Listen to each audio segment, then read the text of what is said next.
Good morning, good morning, good morning. It's a bright and sunshiny day. Hey, for now. Mm.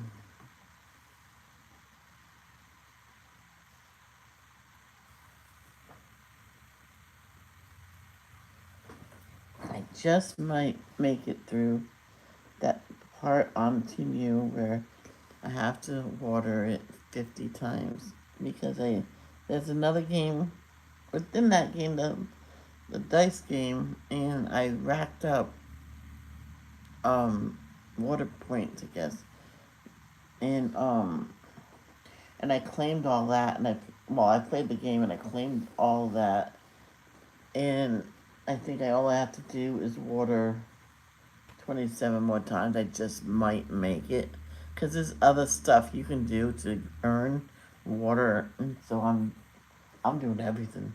People might block me on Facebook, but it's all worth a while.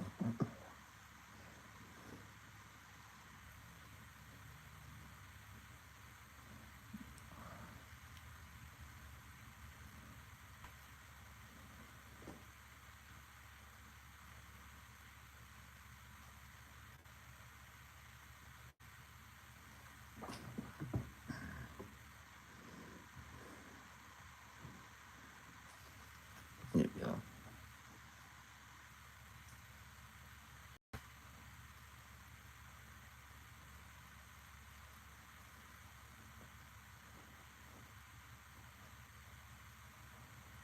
Let's get started. Our Father which art in heaven, hallowed be thy name. Thy kingdom come, thy will be done on earth as it is as it is in heaven. Give us this day Give us this day our daily bread. Forgive us for our trespasses, and forgive those who trespass against us. And lead us not into temptation, but deliver us from evil. For thine is the kingdom, the power, and glory, forever and ever. Amen. Thank you, Jehovah, for another beautiful day on your beautiful earth. And thank you for what you did for us in the past, present, and what you will do for us in the future. And thank you so much for allowing us to wake up today. I appreciate everything you do for us. Um, Please help Nathan's and Danielle's family and the extended family, everything. Give them physical and mental strength to get through this sadness of not of Nathan being in resting. He's in resting and peace now. Please help his son get through this. It's really hard when you lose a parent or anybody. Tate has a heart condition and cancer, and Cindy Lee, Lisa, King Charles, Princess Kate, Jen's friend Shannon all have cancers.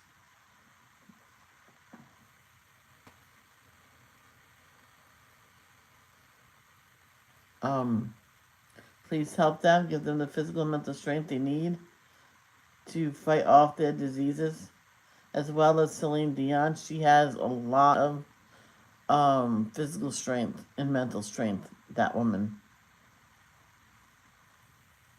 She has therapy sessions. I don't know if there's medication, but she has therapy, a lot of therapy, and I think that's why she's doing so good. Jeremy, Jenny, with all her ailments, she has a lot of ailments, and one thing after another. If you say something, she probably has it. Please help Jenny get through all that. Continue to help Christina and everything, all her troubles with her kids, and let them start respecting her. Tiffany with her boys. Her oldest was diagnosed with schizophrenia, and the youngest looks like he's headed that way. But please let that not be. Please give the mental and physical strength to get through it, as well as Tiffany. She has to have a colonoscopy, so let that come out all clear. Continue to help Rob and Taylor and the family struggles with something that I don't know, but it, it sounds like it's bad. But she has a lot of ailments herself. Please help her with everything. Miss Diana daughters, Arnie, Vicky family, Carol the mom. Carol's having um an appointment today on her sides and her tummy, see what the problem is. So, please be by her side, Jehovah, and tell her not to eat.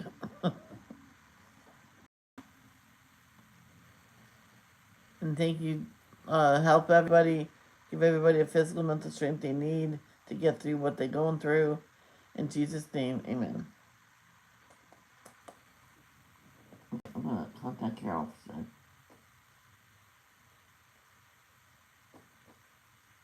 I think it's that one.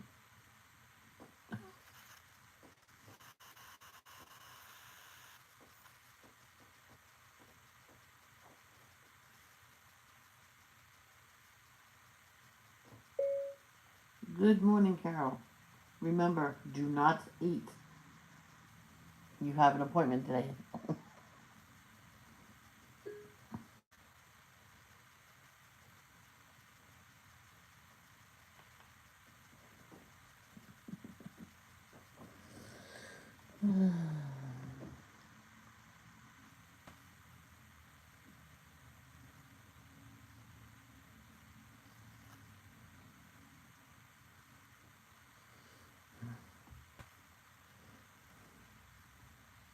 What is it?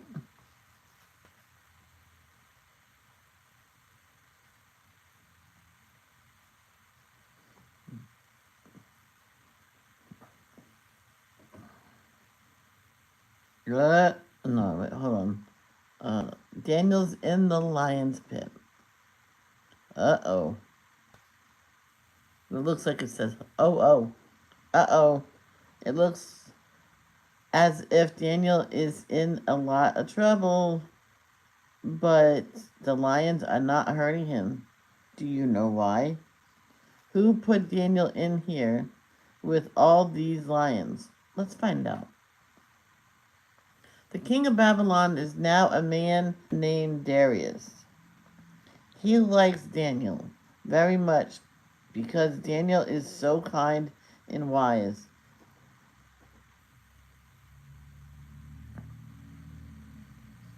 Darius chooses Daniel to be a chief ruler in his kingdom. This makes other men in the kingdom jealous of Daniel. So this is what they do. They go to Darius and say, "We have agreed, O king, that you should make a law saying that for 30 days no one should pray to any god or man except to you, O king.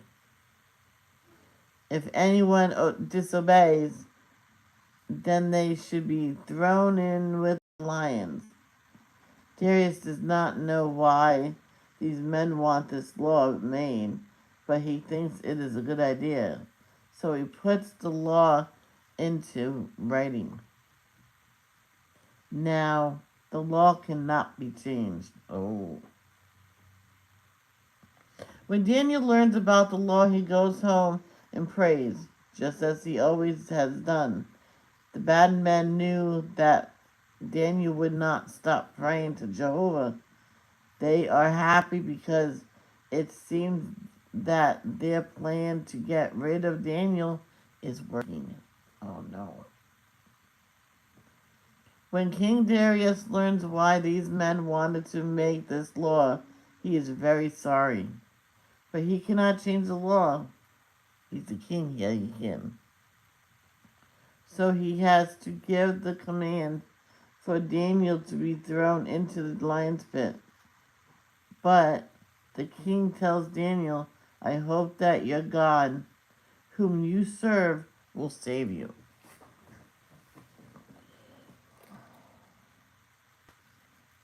Darius is so upset he can't sleep that night. The next morning he runs to the lion's pit. You can see him there, right there. He cries out, Daniel, servant of the living God, was the God whom you serve able to save you from the lions? God sent his angels, Daniel answered, and shut the mouths of the lions so they did not hurt me. The king is very glad. He commands that Daniel be lifted out of the pit. Then he has the bad men who tried to get rid of Daniel thrown into the lions. Even before they reach the bottom of the pit, the lions grab them and break all their bones. Oh, it's horrible. There was this one guy that he was drunk and he jumped into the lion's enclosure at a zoo. I'm like, there's not much people can do with about that.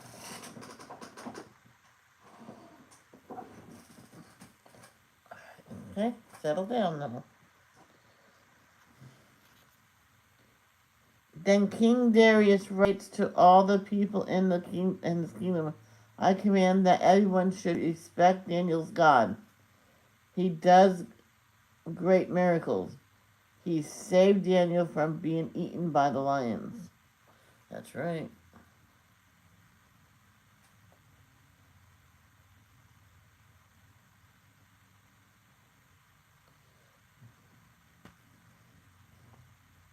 Oh, no.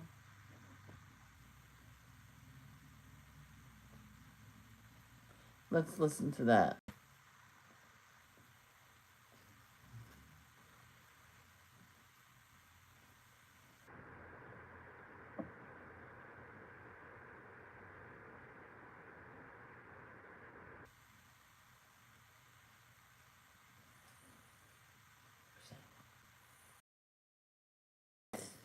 That scared me. It seemed good to Darius to appoint 120 satraps over the whole kingdom.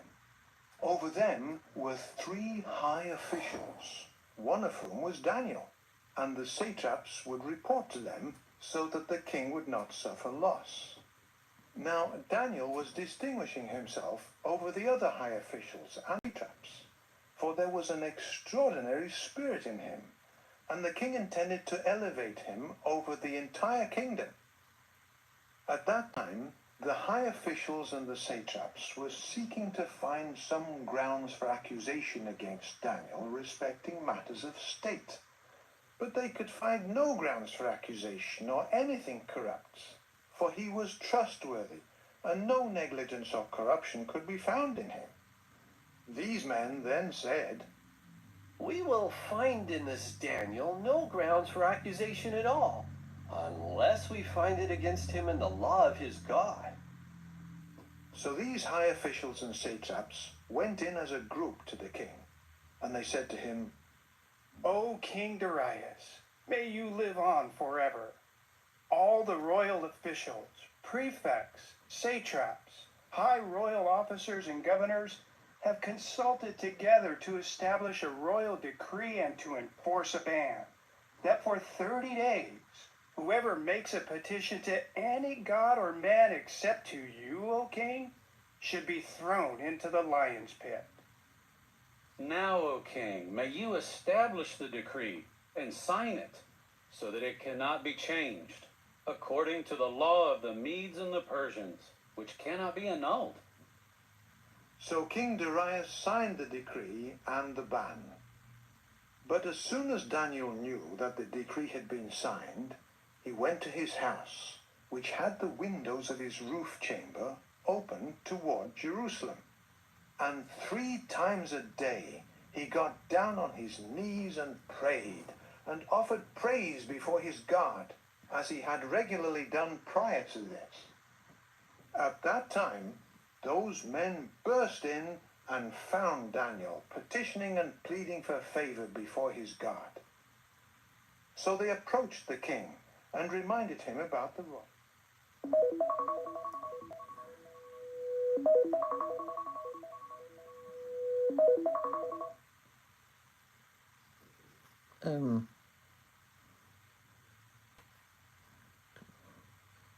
Sorry about that. Ban.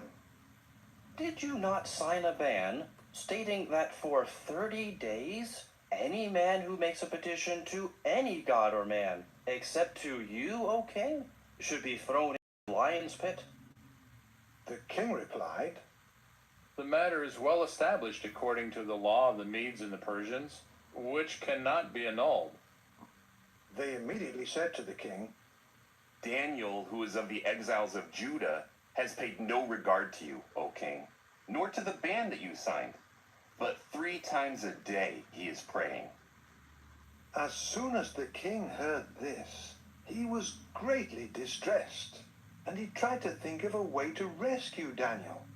And until the sun set, he made every effort to save him.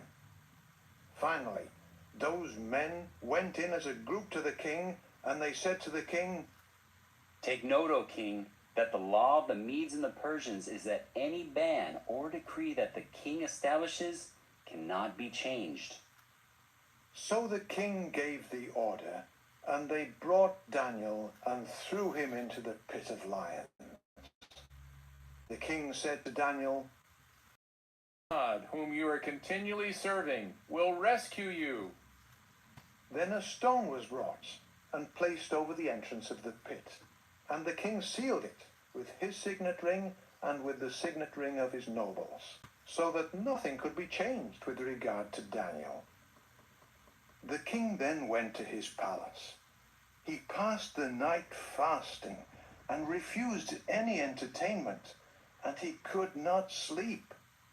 Finally, at the first light of dawn, the king got up and hurried to the lion's pit. As he got near the pit, he called out to Daniel with a sad voice. The king asked Daniel, O Daniel, servant of the living God, has your God, whom you are continually serving, been able to rescue you from the lions? Daniel immediately said to the king, O king, may you live on forever. My God sent his angel and shut the mouth of the lions, and they have not harmed me, for I was found innocent before him, nor have I done any wrong to you, O king. The king was overjoyed, and he commanded that Daniel be lifted up out of the pit. When Daniel was lifted up out of the pit, he was completely unharmed, because he had trusted in his God. The king then gave an order, and the men who had accused Daniel were brought, and they were thrown into the lion's pit, and their wives. They had not reached the bottom of the pit before the lions overpowered them and crushed all their bones. Then King Darius wrote to all the peoples, nations, and language groups dwelling throughout the earth, May you have abundant peace. I am issuing an order that in every domain of my kingdom, people are to tremble and fear before the God of Daniel. For he is the living God, and he endures forever. His kingdom will never be destroyed, and his rulership is eternal. He rescues, saves, and performs signs and wonders in the heavens and on the earth. For he rescued Daniel from the paw of the lions. So this Daniel prospered in the kingdom of Darius and in the kingdom of Cyrus the Persian.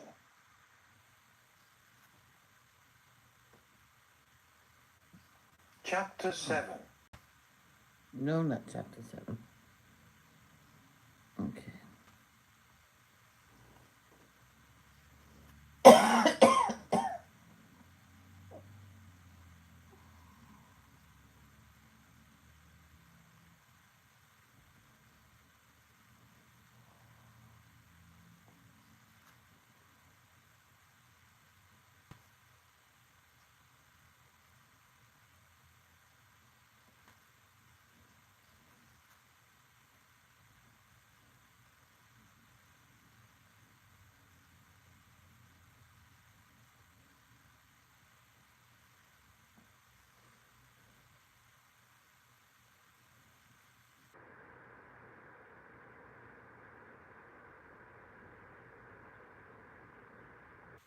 God's people leave Babylon. Nearly 2 years have passed since Babylon was captured by the Medes and the Persians. And look what is happening now. Yes, the Israelites are leaving Babylon. Now, did they get free? Who let them go? Cyrus, the king of Persia, did. Long before Cyrus was born, Jehovah had his prophet Isaiah write about him. You will do just what I want you to do. The gates will be left open for you to capture. And Cyrus did take the lead in capturing Babylon. The Medes and the Persians came into the city at night through gates that had been left open.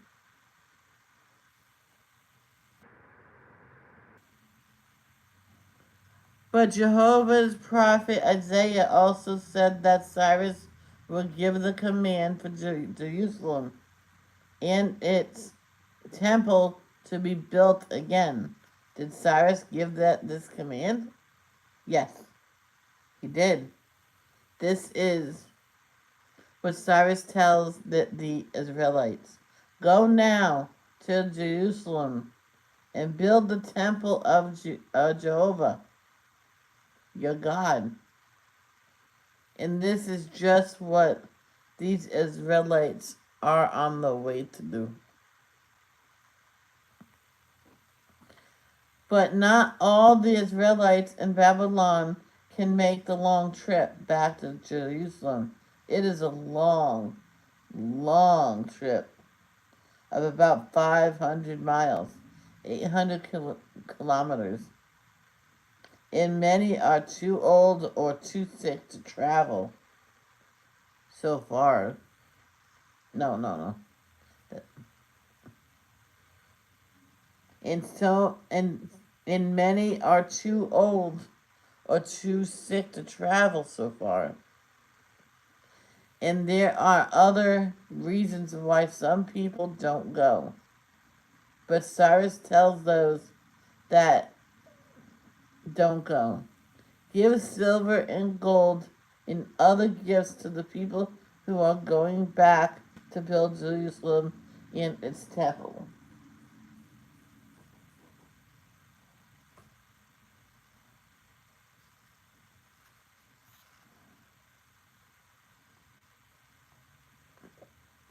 So many gifts are given to these Israelites who are on their way to Jerusalem.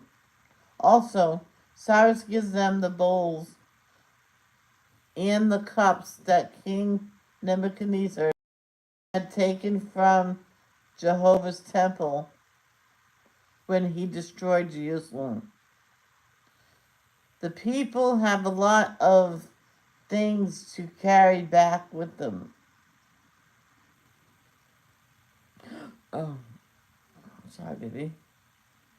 After about 4 months of traveling, the Israelites get back to Jerusalem right on time. It is just 70 years since the city was destroyed, and the land was left completely empty of people. But though the Israelites are now back in their own country, they will have some hard times, as we will learn next. Ooh. What's wrong? Yeah.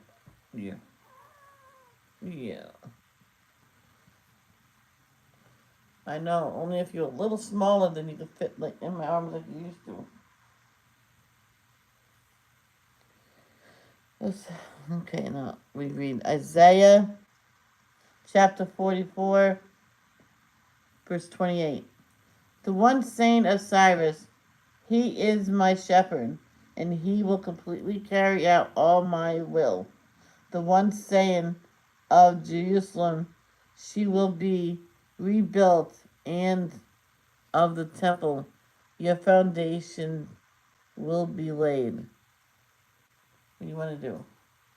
Oh. Yeah.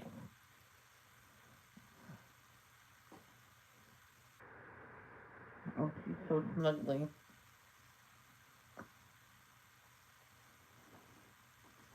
She is. She's so snuggly today. Why? What do you want? No. Chapter 45, verses 1 through 4 of Isaiah. This is what Jehovah says to his anointed one, to Cyrus, whose right hand I have taken hold of to subdue nations before him, to disarm kings, to open before him the double doors, so that the gates will not be shut.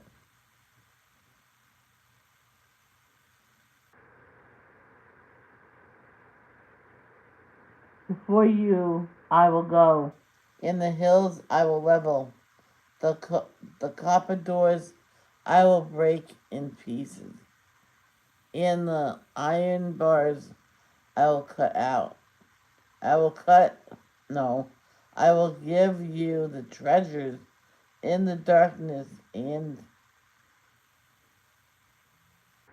in the hidden treasures in the concealed places, so that you may know that I am Jehovah, the God of Israel, who is calling you by your name, for the sake of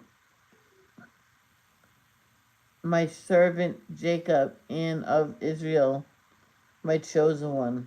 I am calling you by your name. I am giving you a name of honor, although you did not know me. Oh.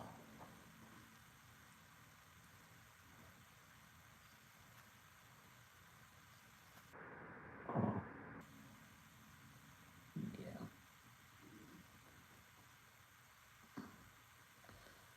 I'm gonna let them read it. Ezra chapter 1 through 11.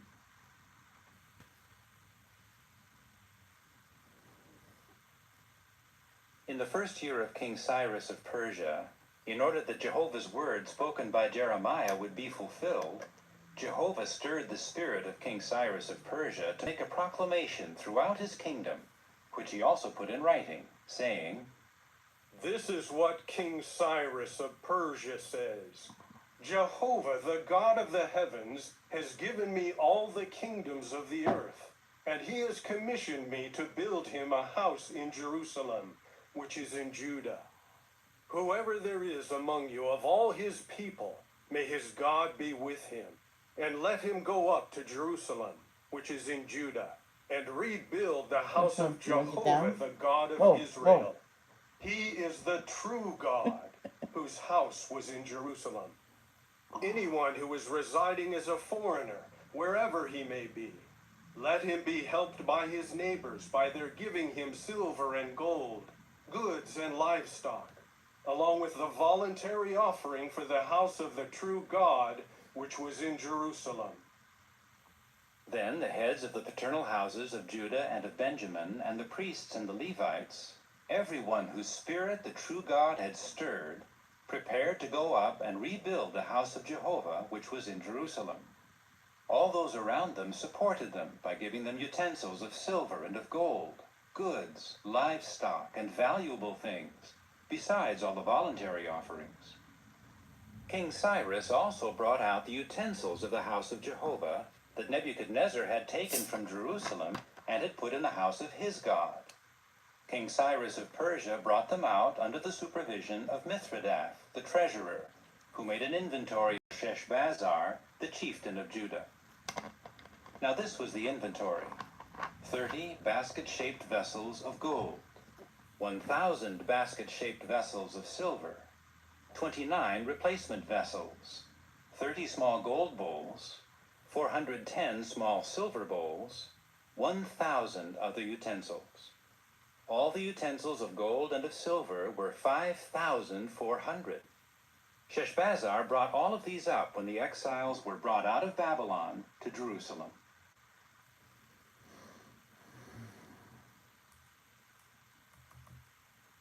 Okay, and that's going to be it for today. I'll be back with diamond painting, like usual.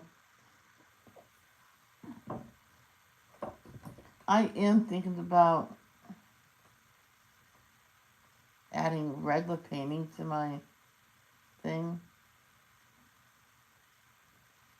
but I'm not sure when I'm going to start that. You know what I mean? So I will see you later on. Excuse me. I love you. Love, don't judge.